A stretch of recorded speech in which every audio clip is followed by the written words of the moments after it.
I said you that I will teach you the body parts, internal body parts. Now I am here to teach you internal body parts.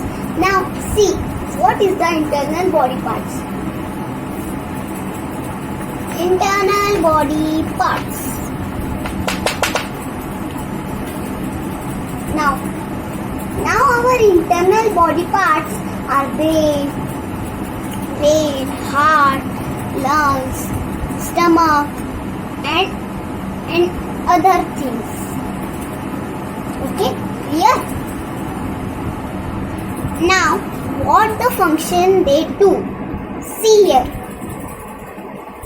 See very exactly, okay? Because the brain, the all of the body parts are very different, very important for us. Okay, see.